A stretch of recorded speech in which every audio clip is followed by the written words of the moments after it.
ماہی گیر فرانسیسی شاعر وکٹر ہیوگو کی ایک نظم کے تاثرات۔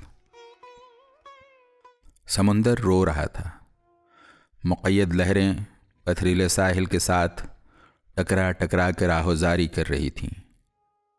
دور پانی کی رقصاں سطح پر چند کشتیاں اپنے دھندلے اور کمزور بادبانوں کے سہارے بے پناہ سردی سے ٹھٹری ہوئی کانپ رہی تھیں۔ آسمان کی نیلی قبا میں چاند کھلکھلا کر ہنس رہا تھا، ستاروں کا کھیت اپنے پورے جوبن میں لہلہا رہا تھا۔ فضا سمندر کے نمکین پانی کی تیز بو میں بسی ہوئی تھی۔ ساحل سے کچھ فاصلے پر چند شکستہ جھونپڑیاں خاموش زبان میں ایک دوسرے سے اپنی خستہ حالی کا تذکرہ کر رہی تھیں۔ یہ ماہی گیروں کے سر چھپانے کی جگہیں تھیں۔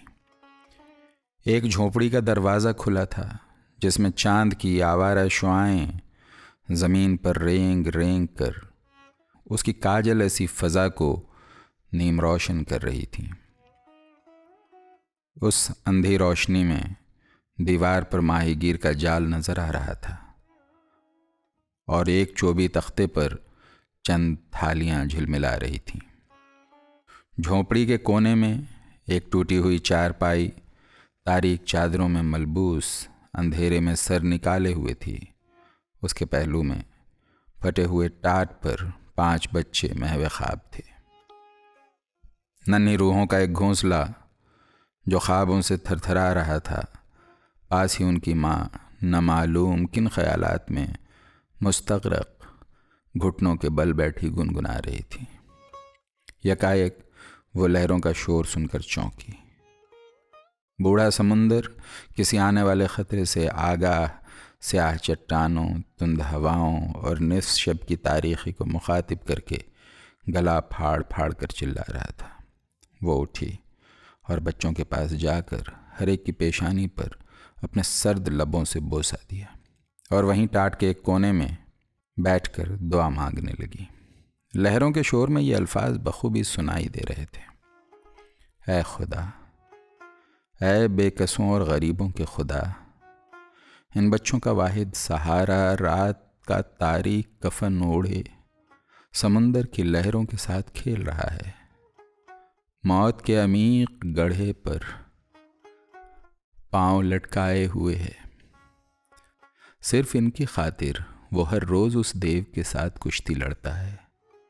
اے خدا، تو اس کی جان حفاظت میں رکھیو۔ اگر یہ صرف نوجوان ہوتے، اگر یہ صرف اپنے والد کی مدد کر سکتے۔ یہ کہہ کر خدا معلوم اسے کیا خیال آیا کہ وہ سر سے پیر تک کانپ گئی اور ٹھنڈی آہ بھر کر تھر تھراتی ہوئی آواز میں کہنے لگی: بڑے ہو کر ان کا بھی یہی شغل ہوگا، پھر مجھے 6 جانوں کا خدشہ لاحق رہے گا۔ کچھ سمجھ میں نہیں آتا، غربت غربت۔ یہ کہتے ہوئے وہ اپنی غربت اور تنگ دامانی کے خیالات میں غرق ہو گئی۔ دفتن وہ اس اندھیرے خواب سے بیدار ہوئی اور اس کے دماغ میں ہوٹلوں کی دیو قامت عمارتیں اور عمرہ کے راحت قدوں کی تصویریں کھنچ گئیں۔ ان عمارتوں کی دل فریب راحتوں اور عمرہ کے تعیش پرستیوں کا خیال آتے ہی اس کے دل پر ایک دھند سی چھا گئی۔ کلیجے پر کسی غیر مرئی ہاتھ کی گرفت محسوس کر کے وہ جلدی سے اٹھی اور دروازے سے تاریکی میں آوارہ نظروں سے دیکھنا شروع کیا۔ اس کی یہ حرکت خیالات کی آمد کو نہ روک سکی۔ وہ سخت حیران تھی کہ لوگ امیر اور غریب کیوں ہوتے ہیں، جبکہ ہر انسان ایک ہی طرح ماں کے پیٹ سے پیدا ہوتا ہے۔ اس سوال کے حل کے لیے اس نے اپنے دماغ پر بہت زور دیا، مگر کوئی خاطر خواہ جواب نہ مل سکا۔ ایک اور چیز جو اسے پریشان کر رہی تھی وہ یہ تھی کہ جب اس کا خاوند اپنی جان پر کھیل کر سمندر کی گود سے مچھلیاں چھین کر لاتا ہے تو کیا وجہ ہے کہ مارکیٹ کا مالک بغیر محنت کیے ہر روز سینکڑوں روپے پیدا کر لیتا ہے۔ اسے یہ بات خاص طور پر عجیب سی معلوم ہوئی کہ محنت تو کرے ماہی گیر اور نفع ہو مارکیٹ کے مالک کو۔ رات بھر اس کا خاوند اپنا خون پسینہ ایک کر دے اور صبح کے وقت آدھی کمائی اس کی بڑی توند میں چلی جائے؟ ان تمام سوالوں کا کچھ جواب نہ پا کر وہ ہنس پڑی اور بلند آواز میں کہنے لگی، مجھ کم عقل کو بھلا کیا معلوم ہو، یہ سب کچھ خدا جانتا ہے۔ مگر اس کے بعد وہ کچھ کہنے والی تھی کہ کانپ اٹھی۔ اے خدا، میں گنہگار ہوں، تو جو کرتا ہے بہتر کرتا ہے، ایسا خیال کرنا کفر ہے۔ یہ کہتی ہوئی وہ خاموشی سے اپنے بچوں کے پاس آ کر بیٹھ گئی اور ان کے معصوم چہروں کی طرف دیکھ کر بے اختیار رونا شروع کر دیا۔ باہر آسمان پر کالے بادل مہیب ڈائنوں کی صورت میں اپنے سیاہ بال پریشان کیے چکر کاٹ رہے تھے۔ کبھی کبھی اگر کوئی بادل کا ٹکڑا چاند کے درخشاں رخسار پر اپنی سیاہی مل دیتا تو فضا پر قبر کی تاریکی چھا جاتی۔ سمندر کی سیمی لہریں گہرے رنگ کی چادر اوڑھ لیتی اور کشتیوں کے مستولوں پر ٹمٹماتی ہوئی روشنیاں اس اچانک تبدیلی کو دیکھ کر آنکھیں جھپکنا شروع کر دیتی۔ ماہی گیر کی بیوی نے اپنے میلے آنچل سے آنسو خشک کیے اور دروازے کے پاس کھڑی ہو کر دیکھنے لگی کہ آیا دن طلوع ہوا ہے یا نہیں، کیونکہ اس کا خاوند طلوع کی پہلی کرن کے ساتھ ہی گھر واپس آ جایا کرتا تھا، مگر صبح کا ایک سانس بھی بیدار نہ ہوا تھا۔ سمندر کی تاریک سطح پر روشنی کی ایک دھاری بھی نظر نہ آ رہی تھی۔ بارش کاجل کی طرح تمام فضا پر برس رہی تھی۔ وہ بہت دیر تک دروازے کے پاس کھڑی اپنے خاوند کے خیال میں مستغرق رہی، جو اس بارش میں سمندر کی تند موجوں کے مقابلے میں لکڑی کے ایک معمولی تختے اور کمزور بادبان سے مسلح تھا۔ وہ ابھی اس کی عافیت کے لیے دعا مانگ رہی تھی کہ یکایک اس کی نگاہیں اندھیرے میں ایک شکستہ جھونپڑی کی طرف اٹھیں، جو تاروں سے محروم آسمان کی طرف ہاتھ پھیلائے لرز رہی تھی۔ اس جھونپڑی میں روشنی کا نام تک نہ تھا۔ کمزور دروازہ کسی نامعلوم خوف کی وجہ سے کانپ رہا تھا۔ تنکوں کی چھت ہوا کے دباؤ تلے دوہری ہو رہی تھی۔ خدا معلوم بیچاری بیوہ کا کیا حال ہے، اسے کئی روز سے بخار آ رہا ہے۔ ماہی گیر کی بیوی زیر لب گنگنائی اور یہ خیال کرتے ہوئے کہ شاید کسی روز وہ بھی اپنے خاوند سے محروم ہو جائے کانپ اٹھی۔ وہ شکستہ جھونپڑی ایک بیوہ کی تھی جو اپنے 2 کمسن بچوں سمیت روٹی کی قحط میں موت کی گھڑیاں کاٹ رہی تھی۔ مصیبت کی چلچلاتی ہوئی دھوپ میں اس پر کوئی سایہ کرنے والا نہ تھا۔ رہا سہا سہارا 2 ننھے بچے تھے جو ابھی مشکل سے چل پھر سکتے تھے۔ ماہی گیر کی بیوی کے دل میں ہمدردی کا جذبہ امڑا۔ بارش سے بچاؤ کے لیے سر پر ٹاٹ کا ایک ٹکڑا رکھ کر ایک اور اندھی لالٹین روشن کرنے کے بعد وہ جھونپڑی کے پاس پہنچی اور دھڑکتے ہوئے دل سے دروازے پر دستک دی۔ لہروں کا شور اور تیز ہواؤں کی چیخ پکار اس دستک کا جواب تھے۔ وہ کانپی اور خیال کیا کہ شاید اس کی اچھی ہمسایہ گہری نیند سو رہی ہے۔ اس نے ایک بار پھر آواز دی۔ دروازہ کھٹکھٹایا، مگر جواب پھر خاموشی تھا۔ کوئی صدا، کوئی جواب اس جھونپڑی کے بوسیدہ لبوں سے نمودار نہ ہوا۔ یکایک دروازہ جیسے اس بے جان چیز نے رحم کی لہر محسوس کی، متحرک ہوا اور کھل گیا۔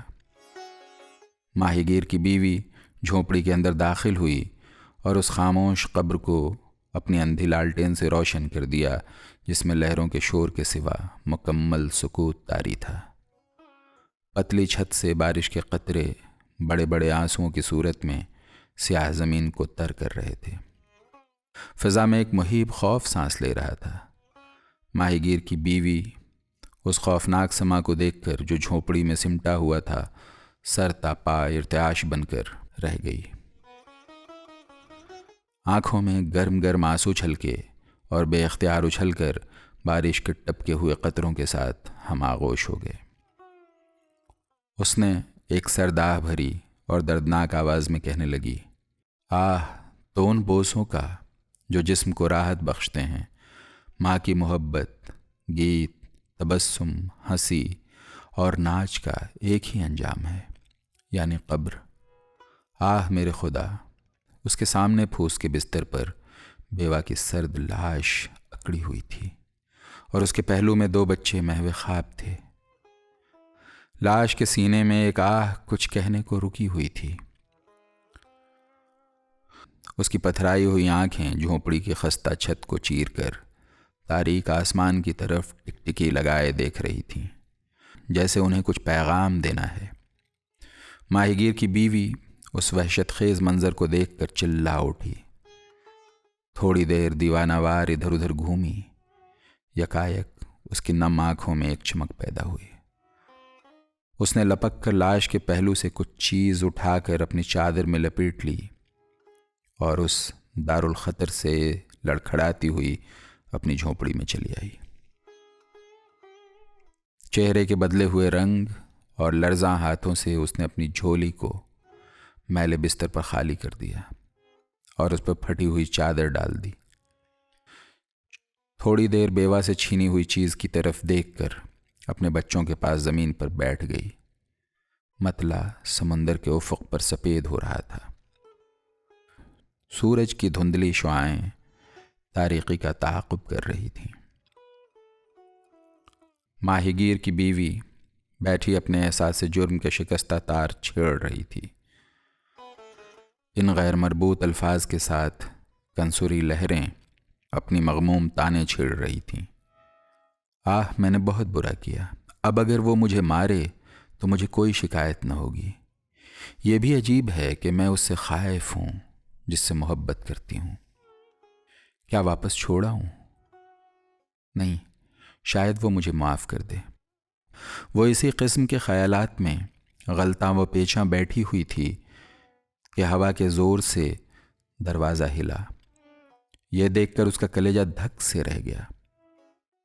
اٹھی اور کسی کو نہ پا کر وہیں متفکر بیٹھ گئی۔ ابھی نہیں، بیچارہ، اسے ان بچوں کے لیے کتنی تکلیف اٹھانا پڑتی ہے۔ اکیلے آدمی کو 7 پیٹ پالنے پڑتے ہیں۔ مگر یہ شور کیا ہے؟ یہ آواز چیختی ہوئی ہوا کی تھی جو جھوپڑی کے ساتھ رگڑ کر گزر رہی تھی۔ اس کے قدموں کی چاپ آہ نہیں، ہوا ہے، یہ کہہ کر وہ پھر اپنے اندرونی غم میں ڈوب گئی۔ اب اس کے کانوں میں ہواؤں اور لہروں کا شور مفقود ہو گیا۔ سینے میں خیالات کا تصادم کیا کم شور تھا۔ آبی جانور ساحل کے آس پاس چلا رہے تھے۔ پانی میں گھسے ہوئے سنگریزے ایک دوسرے سے ٹکرا کر کھنکھنا رہے تھے۔ کشتی کے چپوں کی آواز صبح کی خاموش فضا کو مرتعش کر رہی تھی۔ ماہی گیر کی بیوی کشتی کی آمد کی خبر سے بے خبر اپنے خیالات میں کھوئی ہوئی تھی۔ دفتن دروازہ ایک شور کے ساتھ کھلا۔ صبح کی دھندلی شعاعیں جھوپڑی میں تیرتی ہوئی داخل ہوئیں۔ ساتھ ہی ماہی گیر کاندھوں پر ایک بڑا سا جال ڈالے دہلیز پر نمودار ہوا۔ اس کے کپڑے رات کی بارش اور سمندر کے نمکین پانی سے شرابور ہو رہے تھے۔ آنکھیں شب بیداری کی وجہ سے اندر کو دھنسی ہوئی تھیں۔ جسم سردی اور غیر معمولی مشقت سے اکڑا ہوا تھا۔ نسیم کے ابا تم ہو؟ ماہی گیر کی بیوی چونک اٹھی اور عاشقانہ بےتابی سے اپنے خاوند کو چھاتی سے لگا لیا۔ ہاں میں ہوں پیاری، یہ کہتے ہوئے ماہی گیر کے کشادہ مگر مغموم چہرے پر مسرت کی ایک دھندلی روشنی چھا گئی۔ وہ مسکرایا۔ بیوی کی محبت نے اس کے دل سے رات کی کلفت کا خیال محو کر دیا۔ موسم کیسا تھا؟ بیوی نے محبت بھرے لہجے میں دریافت کیا۔ تند۔ مچھلیاں ہاتھ آئیں؟ بہت کم، آج رات تو سمندر قزاقوں کے گروہ کے مانند تھا۔ یہ سن کر اس کی بیوی کے چہرے پر مردنی چھا گئی۔ ماہی گیر نے اسے مغموم دیکھا اور مسکرا کر بولا، تو میرے پہلو میں ہے، میرا دل خوش ہے۔ ہوا بہت تیز ہوگی؟ بہت تیز، معلوم ہو رہا تھا کہ دنیا کے تمام شیطان مل کر اپنے منحوس پر پھڑپھڑا رہے ہیں۔ جال ٹوٹ گیا، رسیاں کٹ گئیں اور کشتی کا منہ بھی ٹوٹتے ٹوٹتے بچا۔ پھر اس گفتگو کا رخ بدلتے ہوئے بولا، مگر تم شب بھر کیا کرتی رہی ہو پیاری؟ بیوی کسی چیز کا خیال کر کے کانپی اور لرزاں آواز میں جواب دیا، میں کچھ بھی نہیں، سیتی پروتی رہی، تمہاری راہ تکتی رہی، لہریں بجلی کی طرح کڑک رہی تھیں، مجھے سخت ڈر لگ رہا تھا۔